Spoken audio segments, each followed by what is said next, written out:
Hello everyone. Today we are going to study chapter 8 going places अलग अलग जगहों पर जाना. But here going place is an idiom. ये going place एक idiom है तो इसका मीनिंग कुछ दूसरा होगा. A person who likely to be successful in future, एक ऐसा व्यक्ति जो फ्यूचर में सक्सेस होना चाहता है. ठीक है, तो इसका मीनिंग क्या है? एक ऐसा व्यक्ति जो फ्यूचर में सक्सेस होना चाहता है. पहले तो ये बता दूं कि this lesson that mean this story is very interesting and the most important imaginative story. ये पूरे काल्पनिक कहानी है जिसमें हमारे लेखक A.R. बर्टन एक चीज़ पे फोकस करते हैं. ध्यान दीजिए, ही इज़ मॉडर्न राइटर और ज़्यादातर कहानी ये इंग्लिश में लिखे हैं. तो इसका देखिए एक बहुत अच्छा बेस्ट फोकस करता है इस स्टोरी में. The theme of adolescence fantasising and hero worship. देखो, दो चीज़ आप ध्यान से पहले समझ लीजिए क्योंकि ये कहानी पूरा इसी के इर्द गिर्द घूमेगी. एडोलेसेंस बिटवीन 13 to 19 एज, जो 13 से 19 साल के बीच है वो एडोलेसेंस में आते हैं. दूसरा है फैंटेसाइजिंग, इसका मतलब होता है इमेजिन. ठीक है, इसका मतलब होता है इमेजिन, काल्पनिक, या कह सकते हैं डे ड्रीम, जो दिन में सपने देखते हैं. तो सुनना, यहाँ पे लेखक क्या बोलना चाहते हैं. हम जैसे जो 13 से 19 साल के बीच है, हम काफ़ी काल्पनिक कहानी में खोए रहते हैं. जैसे मेरे पास ये होगा आगे चल के, फिर मैं ये करूँगा. जैसे मेरे पास ये वाला कार होगा तो मैं घूमता रहूँगा, मैं वर्ल्ड पे या दुनिया में घूमते रहूँगा. ऐसा अलग अलग टाइप की हम काल्पनिक कहानी बनाते हैं अपने मन में, जो कि अनरियलिस्टिक होता है, सही नहीं होता है. दूसरा है हीरो वर्शिप. अब देखो, जो ग्रेट मैन होता है, जो फेमस पर्सन होते हैं, हम उसकी नकल करते हैं, हम नकल उतारते हैं. जैसे किसी का ड्रेस सेंस पसंद आ गया तो हम उसी के जैसा ड्रेस पहनना पसंद करते हैं. किसी का हेयर स्टाइल की हम कॉपी करते हैं, खासकर अपने हीरो की, ठीक है, जिसको हम मानते हैं. तो यहाँ पे लेखक ने बहुत अच्छी स्टोरी यहाँ पे दिए हैं. ठीक है, adolescence fantasising and hero worship. तो इसका जो मेन करेक्टर है ये है सोफी. ठीक है, ये स्कूल गर्ल है और इसकी फ्रेंड है. अभी इसकी बात हम आपको बताएंगे, इसके चर्चा करेंगे, जेंसी की चर्चा करेंगे. तो सबसे पहले इसका एक शॉर्ट समरी देखते हैं जिसमें हमको लेसन काफ़ी अच्छे से समझ में आ जाएगा. ठीक है, लेट्स सी हियर. तो सबसे पहले हम इसके कैरेक्टर को डिस्कस करते हैं. तो पहले नंबर पर है हमारे जो मेन कैरेक्टर हैं, सोफ़ी है, जो काल्पनिक कहानी में खोई रहती है. उसकी एक फ्रेंड है जेंसी. तो ये दोनों क्लासमेट है, सोफ़ी एंड जेंसी. तीसरे नंबर पर है उसके सोफ़ी के फादर, मतलब उसके पेरेंट्स कह सकते हैं यहाँ पे, सोफ़ी के फादर और सोफ़ी के मदर. और उसका दो भाई हैं. ठीक है, एक है जियोफ जो कि उसका बड़ा भाई है, और एक और है डेरेक जो आगे आएगा, ये उसका छोटा भाई है. तो इसमें मेन लीड कैरेक्टर यही है. तो चलिए थोड़ा सा इसका ओवरव्यू जानते हैं इस लेसन का. तो ये जो सोफ़ी और जेंसी है, दोनों स्कूल से वापस आ रही होती है और दोनों एक बिस्कुट फैक्ट्री में काम करते हैं. ठीक है, तो सोफ़ी ख्याल में डूबती है और बोलती है कि मेरे पास बहुत जल्द एक बुटीक की दुकान होगा और मैं फैशन डिज़ाइनर बनूंगी.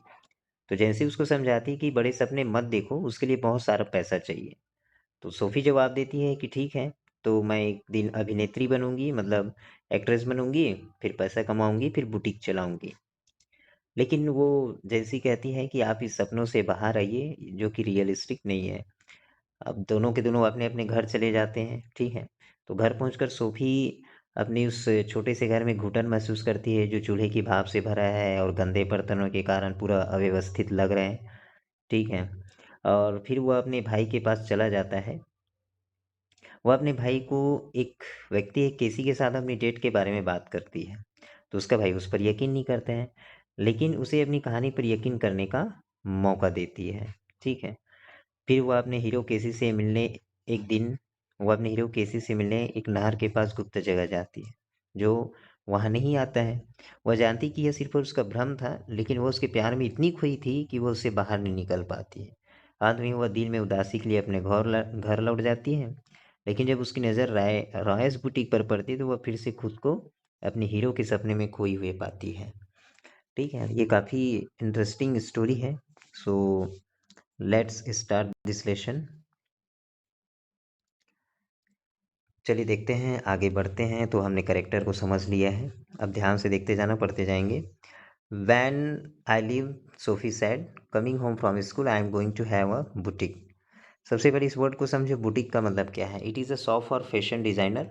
ये शॉप है जहाँ पे बहुत अच्छे अच्छे फैशनेबल क्लॉथ मिलते हैं, मतलब दुकान है। तो सोफ़ी बोलती है जब ये जेंसी के साथ घर आ रहे होते हैं स्कूल से, कि जब मैं स्कूल से निकलूँगी तो मेरे पास बुटीक का दुकान होगा। तो जेंसी इस बात पर बोलती है, अब देखो दोनों के दोनों एक दूसरे के बाहों में बाँह डालते हुए गली में स्कूल से आ रहे थे, तो जेंसी को थोड़ा सा डाउट लगी। तो जेंसी बोलती है, टेक्स मनी सोफ़ी। देखो ये जो सोफ़ है वो सोफ़ी है, ठीक है, प्यार से उसको सोफ़ बोलते हैं। इसके लिए पैसा चाहिए, है ना। I will find it, SoFi sad, steering for down the street.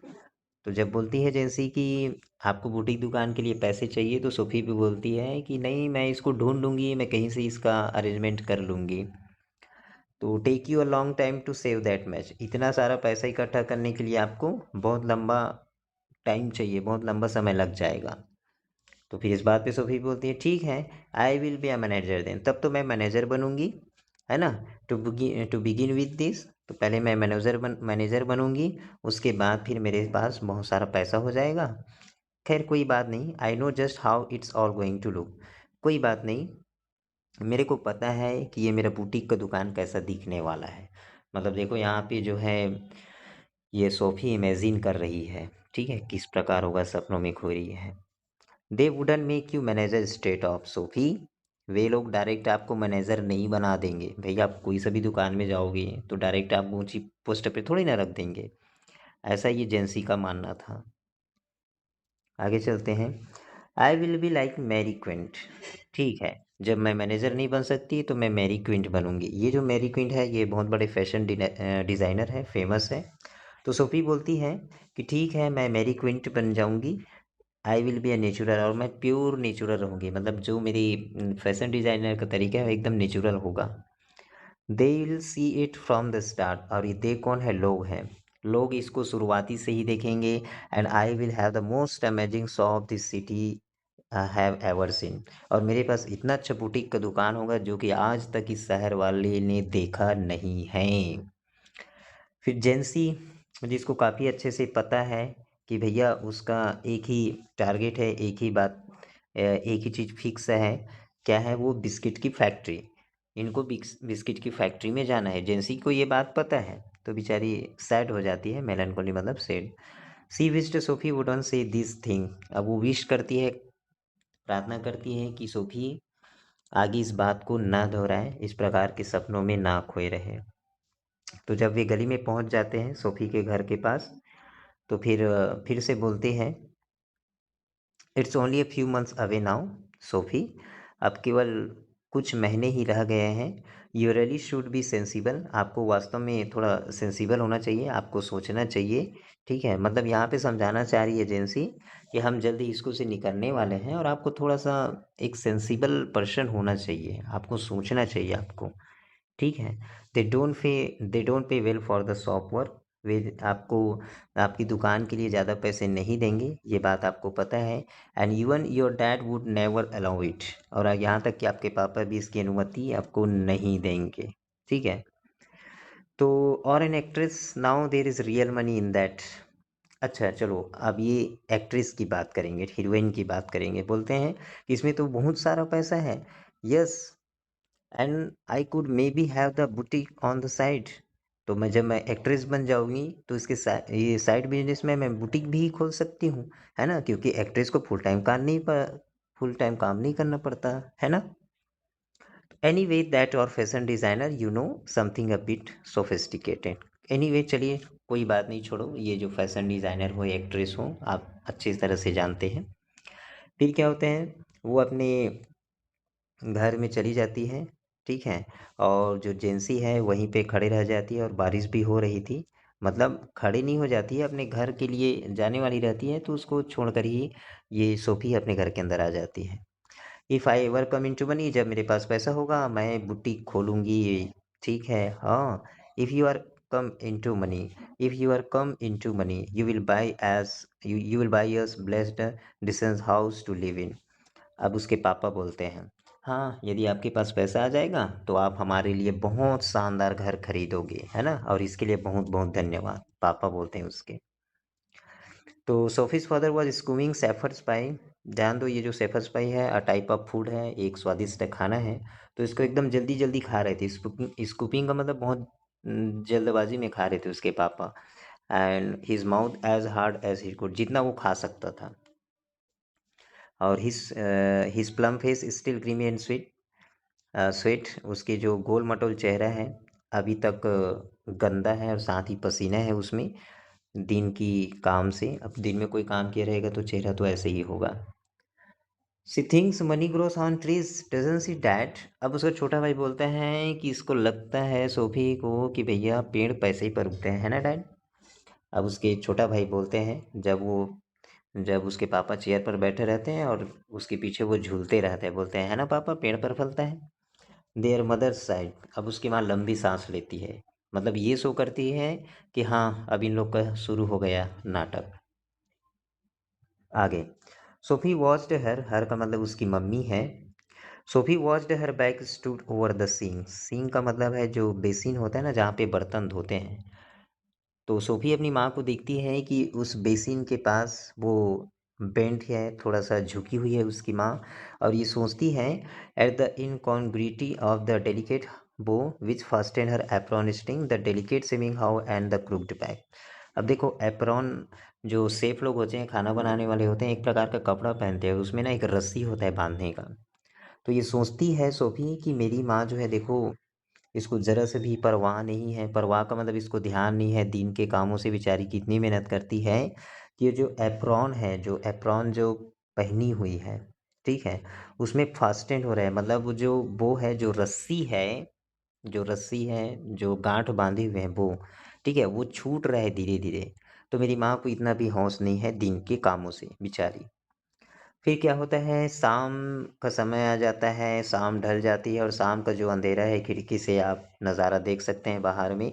और वो जो छोटा सा रूम है ना, चूंकि वो लोग पुअर हैं, तो छोटे से रूम में स्टोव का पूरा धुआं, जो स्टोव से जो निकलता है उसका पूरा धुआं रूम में ही भर जाता है, एंड क्लटर्ड, और पूरा गंदा हो जाता है।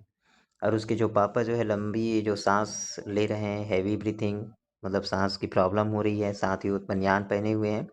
And the dirty washing pied in the corner, और एक किनारे पर पूरा बर्तन पड़ा हुआ है, ठीक है।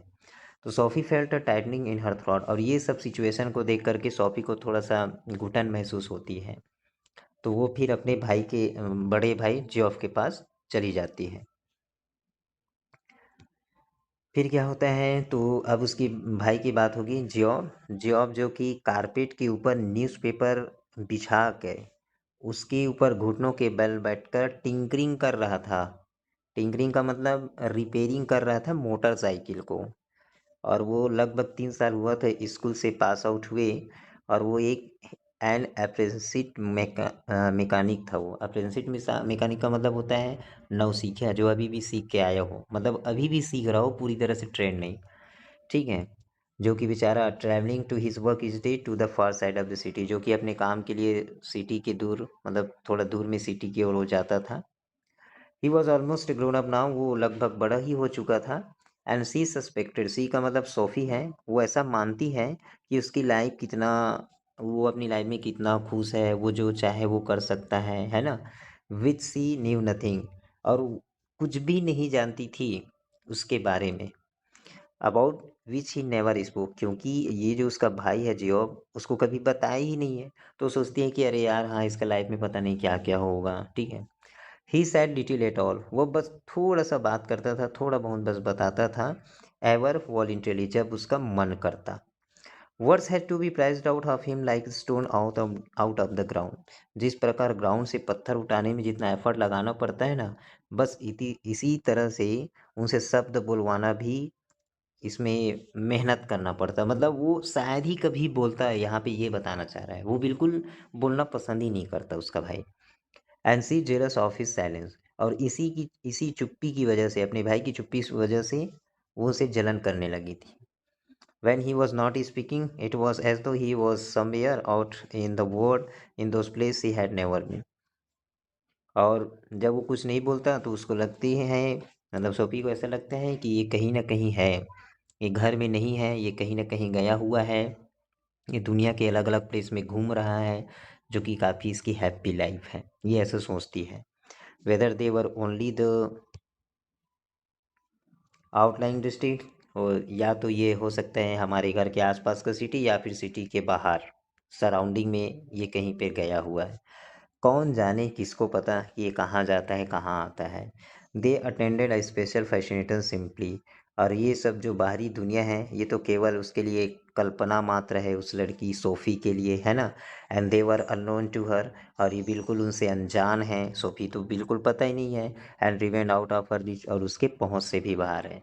मतलब सोफ़ी चूंकि वो छोटी है ना, छोटी है तो उसको कहीं जाने की ज़्यादा इजाज़त नहीं है, ना ही वो किसी जगह को देखी है। तो अपने भाई की लाइफ के बारे में सोचती है कि कितना अच्छा इसकी लाइफ है, जो कहीं भी आ जा सकता है मन चाहे। Perhaps there were also people, exotic, interesting people of whom he never spoke. हो सकता है शायद ऐसे ऐसे फॉरेन लोग भी होंगे, अच्छे अच्छे लोग भी होंगे जिससे वो मिल चुके हैं लेकिन बताया नहीं है आज तक इसके बारे में। या ये भी हो सकता है कि वो एकदम शांत है और आज तक दोस्त कभी बनाया नहीं है ना। कुछ भी सोच रही है यहाँ पे Sophie. She wished she could be admitted more deeply into her brother's affection and that someday he might take her with him. और ऐसा सोचती है, कामना करती है कि एक दिन काश मेरा भाई जो है मेरे प्रेम के प्रति या मुझे सब कुछ बताए, मेरे साथ शेयर करे, और दूसरी चीज़ वो मुझको अपने साथ ले जाए। ठीक है, ऐसा मतलब वो मानती है अपने आप को। आगे, दो देयर फादर फॉरबिड इट, हालांकि इसके पापा इस पर मना करते हैं। And job had never एक्सप्रेड an opinion, और ये जो उसका भाई है उसने भी अपना कभी विचार नहीं किया, क्योंकि वो जानते हैं कि भाई सोफ़ी बहुत छोटी है तो उसको कहाँ ले जाएगी, है ना। She knew he thought her too young, अब ये जो उसका भाई है वो सोचते हैं कि वो बहुत छोटी है इसलिए नहीं ले जाते। She was conscious of a vast world there waiting for her, and she knew instinctively that she would feel as at home there as in the city which had always been her at home. अब यहाँ पे देखो क्या सोचती है ये,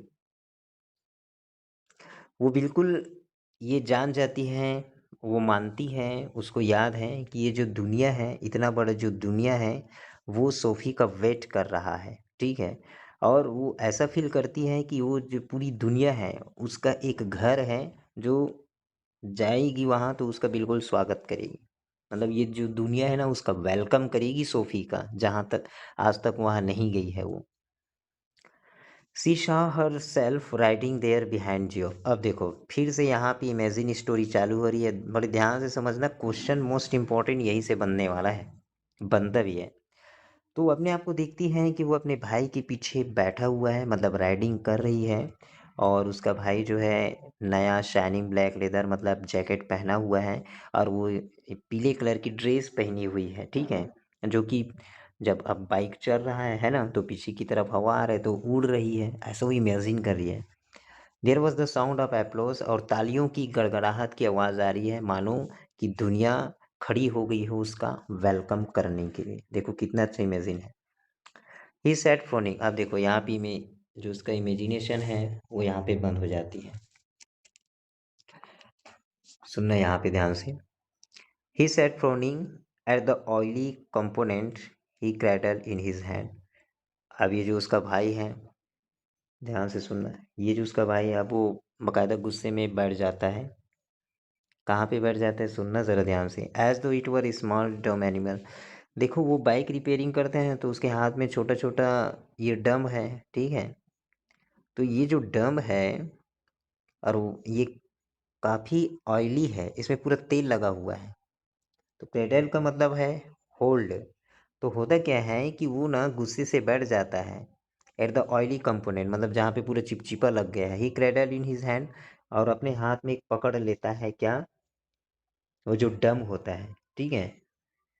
फिर ये जो बोलते हैं, जो सोफी है यहाँ पे बोलते हैं अपने भाई को, आई मेट डैनी कैसी।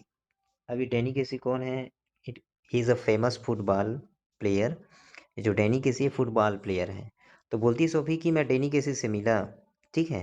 He looked around abruptly, abruptly का मतलब होता है एकदम अजीब सा, अजीब सा का मतलब एकाएक अचानक, मतलब अब यही कौन है, उसका भाई है। वेयर कहाँ पे देखे हो? इन द आर्केड मतलब गैलरी में मैंने देखा, जहाँ पे लोगों के लिए एक लाइन बनी रहती है मार्केट प्लेस में, तो मैंने वहाँ पे देखा। फनीली इनफ काफ़ी एकदम फनी तरीके से हम लोग एक दूसरे के सामने। इट्स नेवर ट्रू कभी सत्य नहीं हो सकता। नहीं नहीं नहीं, ये सत्य है, मैंने देखा ही है। यू टोल्ड डैड क्या आपने पापा को बताया? अब ये बोलते हैं ठीक है। सो सी शुक हर हेड, अब वो थोड़ा अपना बस सिर हिलाई। Chastened at his unawareness, chastened का मतलब एकदम humble, that he was always the first to share her. अब ना वो क्या करती है, प्यार से मतलब हम्बल तरीके से अपने सिर को हिलाती है, क्योंकि सबसे पहले तो वो अपने भाई को ही शेयर करता है ना। तो कैसे बोल सकते हैं कि हाँ मैं अपने डैड को बताई, ठीक है। आई डोंट बिलीव इट, मुझे इस पर यकीन नहीं है। There, I was looking at the clothes in the Roissy window when someone came and stood beside me, and I looked around, and who should it be but Danny Casey.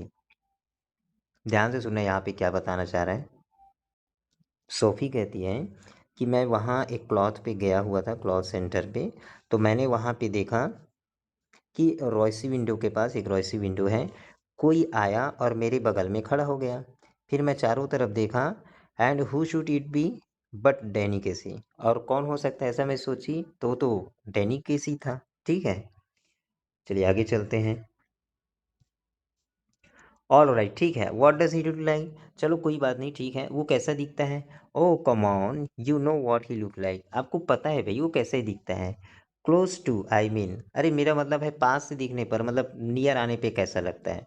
तो अब देखो Sophie बताती है, he has green eyes, उसकी आंखें green हैं, प्यारी सी आंखें हैं, और उतना ज़्यादा टॉल लंबा नहीं है जितना आप सोचते हो। And she wonder if she should say about his teeth, अब फिर ना वो सोचती है कि यदि मैं इसके दाँत के बारे में बताऊँ तो फिर नहीं, नहीं, नहीं, मैं इसके बारे में नहीं बताऊँगी, ठीक। फिर देयर फादर हैड वॉश्ड, अब उसके पापा नहा के आ गए, ठीक है, अंदर आ गए, और उसका जो फेस था, आर्म्स था उसके एकदम शाइन कर रहा था, और उसकी अभी भी जो साबुन है, सोप है, उसकी सुगंध आ रही थी। तो उसने टेलीविज़न को ऑन किया, और वहाँ पे डायरेक्ट छोटे भाई का जूता पड़ा हुआ था, तो गुस्से से उसने क्या किया, उसको सोफ़ा पे फेंक दिया और बैठ गया घुर्राते हुए, ठीक है। फिर जोफ कहता है पापा से, पापा Sophie met Danny Casey. Sophie wriggle where she was sitting at the table, और वो मुड़ कर फट से मुड़ कर देखती है, टर्न करके देखती है कि मेरा भाई उसको अब बता रहा है। Her father turn his head on his thick neck to look at her, अब उसके पापा जो हैं मुड़ करके देखती है, सॉरी देखता है उसको। His expression was one of disdain, और उसका एक्सप्रेशन कुछ अलग टाइप का था। फिर क्या हुआ? इट्स ट्रू, ये सही है, जो कहता है, जो उसका बड़ा भाई कहता है, ये सही है पापा, उसने देखा है।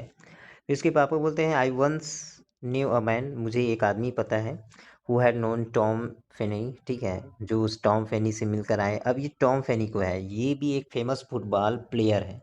तो अब उसके पापा पापा जो है थोड़ा अपोजिट बात करने लगा, क्या? His father said reverently to the television, but that was long time ago, उसके पापा बताते हैं कि मैं एक टॉमी फेनी को जानता हूँ, लेकिन वो काफ़ी लंबे समय पहले की बात है। हाँ हाँ पापा, आपने बताया था हमें। कैसी might be that good someday, हो हाँ, एक दिन ये कैसी भी एक अच्छा बन जाएगा। डेनी क्रेसी की बात हो रही है, जिसकी बात सोफी ने की है, ध्यान देंगे। तो यहाँ पे जियोब बोलता है कि हाँ कैसी भी एक दिन अच्छा बन जाएगा। बेटर देन दैट इवन, और उनसे भी बेटर है ना, ही इज़ द बेस्ट, वो बहुत बेस्ट है। If he keeps his head on his shoulder, यदि वो चाहे तो, देखो ये भी एन इडियम है, और इसका मतलब वही है, ठीक है, मतलब यदि वो चाहे तो वैसा बन सकते हैं, लेकिन ओवर कॉन्फिडेंट ना हो, ठीक। If they look after his him properly, a lot of distraction for youngster in the game this days, पापा बोलते हैं कि आजकल के जो नवयुवक है ना, बहुत सारे डिस्ट्रैक्शन आते हैं उनके कामों में, तो भैया ऐसा ना हो। He will be all right, वो बिल्कुल बन ही जाएगा dad, he is with the best team in the country, वो अच्छे कंट्री में जो बेस्ट टीम है उनमें से वो एक है। He is very young at, वो अभी भी नौजवान है। He is older than I am, वो तो मेरे से भी ज़्यादा बड़ा है। Too young really for the first team के लिए वाकई में सबसे young. You can't argue with that sort ability, लेकिन पापा आप उसकी इस एबिलिटी से आप आर्ग्यू नहीं कर सकते हो। अब यहाँ पे बोलते हैं, क्योंकि दोनों को दिनों यहाँ पे आर्ग्यू करने लगे, आर्ग्यू की बात हो गई, ठीक है। फिर her father grimace where you had hear that, फिर उसके पापा पूछते हैं कि भैया ये आपने कहाँ, मतलब गुस्सा हो जाते हैं, ये आपने कहाँ सुना? तो ही टोल्ड मी सो, उसने भी मुझे बताया है।